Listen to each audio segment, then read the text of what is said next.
Қайырлы күн, мен мәшһүр сот көпеуларындағы жалпы орта білім беру мектебінің 9 сынып оқушысы Шагилла Жаннұр. Табиғатты аялар республикалық форумының облыстық кезеңі жасыл клуб номинациясының қатысушысымын. Келесі кезекте гидропоника бизнесі болашақтың ауыл шаруашылығы идеямен таныстырып өтейін. Гидропоника бизнесі бұл топырақсыз өсімдік өсіру әдісіне негізделген бағыт. Ол әсіресе қазіргі заманға ауыл шаруашылығында маңызды рөл атқарады. Гидропониканың маңыздылығы ресурстарды тиімді пайдалану. Гидропоника су мен қоректік заттарды дәстүрлі ауыл шаруашылығына қараған кезде 70-90% аз пайдаланады. Бұл су тапшылығы бар аймақтарда өте маңызды.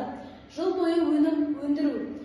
Климатқа тәуелді болмай, жылыжайларда немесе жабық кеңістіктерде көптеген уақыттарда пайдаланып өсіруге болады. Қалалық ауыл шаруашылығы гидропоника қалаларда, тіпті шатырларда немесе шағын кеңістіктерде өсіруге болады. Және де қаладағы адамдарға қолайлы десек те болады. Экологиялық тазалық, химиялық пайдаланулар азаяды. Және де бұл өсімдіктер бақылайтын ортада өседі.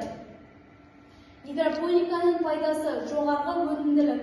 1 шаршы метрден алынатын өнім дәстүрлі әдістерге қараған кезде 2-3 есе жоғарғы болуы мүмкін. Тез өсу өсімдіктер қоректік заттарды тікелей алады, сондықтан олар тезірек өсіп, ертерек өнім береді. Тұрақты сапа. Гидропоника арқылы өсірілген өнімдер біркелкі және де жоғарғы сапада болады. Гидропониканың артықшылықтары. Автоматтандыру мүмкіндіктері, зиянкестер мен аурулардың азаюы, топыраққа тәуелсіздік, модульдік масштабтау, экспорттық әлеует. Жаңа мен сіздерге гидропоника тақырыбын түсіндіре өтсем, енді гидропоника алаңын түсіндіре өтейін. Бұл бізде гидропоника ғимараты. Бұл жерде бізде сирек кездесетін және де жойылып бара жатқан өсімдіктер өсіріледі. Және де маған бір сұрақ келіп тұр. Біз неліктен қазіргі таңда шетелдерден дәрі-дәрмек алуымыз керек? Неге осы өзіміздің елімізде ол дәрілерді шығармасқа деп ойлаймын. Және де бұл бізде зертхана, осы зертханада біздің ғалымдарымыз дәрі шығарып, жаңағы сирек кездесетін өнімдерді, өсімдіктерді шығарады. Және де бұл жақта бізде конференция алаңы. Бұл жерде бізде шетелдік ғалымдар келіп, өздерінің тәжірибелерімен бөлісіп, өздерінің жағдайларын көрсетеді. Бұл бізде жоғарғы оқу орны, яғни жақсы білімді мамандарды даярлау. Ал бұл болса бізде энергиямен, осы ғимараттарды энергиямен, сумен қамтамасыз ететін орын. Ал бұл болса біздің кішігірім саябағымыз. Және де бұл жақта бізде автобус көлігі бар.